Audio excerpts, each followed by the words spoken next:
Hello friends, welcome to రుచి వంటిల్లు. ఈరోజు మన వంటింట్లో మన ఇంటికి చుట్టాలు వస్తున్నప్పుడు ఏదైనా స్వీట్ చేయాలనుకున్నప్పుడు ఈ విధంగా సగ్గుబియ్యం క్యారెట్ కీర్ చేయండి. చాలా టేస్టీగా ఉంటుంది, చాలా త్వరగా చేసేసుకోవచ్చు, టేస్ట్ కూడా చాలా బాగుంటుంది. సో లేట్ చేయకుండా వీడియోలోకి వెళ్ళిపోదాం.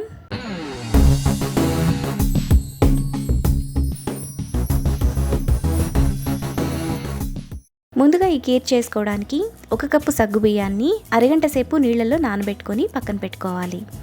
తరువాత 3 మీడియం సైజ్ క్యారెట్ను కడిగి ఈ విధంగా తురిమి పెట్టుకోవాలి. తరువాత స్టవ్ మీద ప్యాన్ పెట్టుకొని అందులో 2 టేబుల్ స్పూన్లు నెయ్యి వేసుకోవాలి.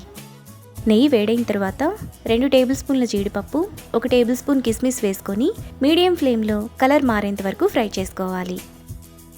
జీడిపప్పు కిస్మిస్ ఈ విధంగా వేగిన తర్వాత వాటిని ప్లేట్లోకి తీసుకొని పక్కన పెట్టుకోవాలి. ఇప్పుడు అదే నెయ్యిలో ముందుగా మనం తురుముకున్న క్యారెట్ వేసుకొని పచ్చివాసన పోయేంత వరకు 2 నిమిషాల పాటు మీడియం ఫ్లేమ్లో ఫ్రై చేసుకోవాలి. క్యారెట్ ఈ విధంగా వేగిన తర్వాత బౌల్లోకి తీసుకొని పక్కన పెట్టుకోవాలి. ఇప్పుడు అదే ప్యాన్లోనే లీటర్ పాలు పోసుకోవాలి.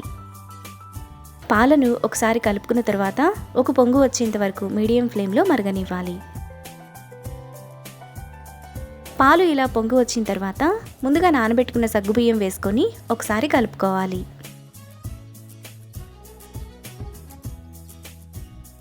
ఇలా కలుపుకున్న తర్వాత మీడియం ఫ్లేమ్లో 5 నిమిషాల పాటు ఉడకనివ్వాలి.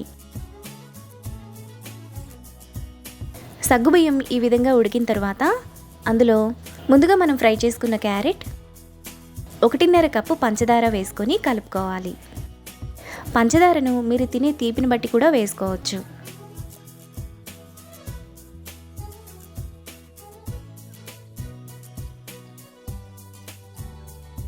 ఇలా కలుపుకున్న తర్వాత మీడియం ఫ్లేమ్లో మరో 5 నిమిషాల పాటు ఉడకనివ్వాలి. పంచదార కరిగిపోయిన తర్వాత మనకి పాయసం క్వాంటిటీ కొంచెం పెరుగుతుంది. పాయసం కూడా ఇక్కడ బాగా మరిగిపోయింది. ఇప్పుడు 1 టేబుల్ స్పూన్ కండెన్స్డ్ మిల్క్,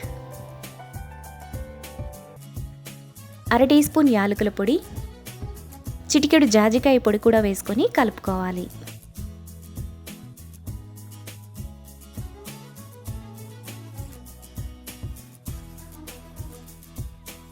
ఇలా బాగా కలుపుకున్న తర్వాత లాస్ట్లో ముందుగా మనం ఫ్రై చేసుకున్న జీడిపప్పు కిస్మిస్ వేసుకొని కలుపుకోవాలి.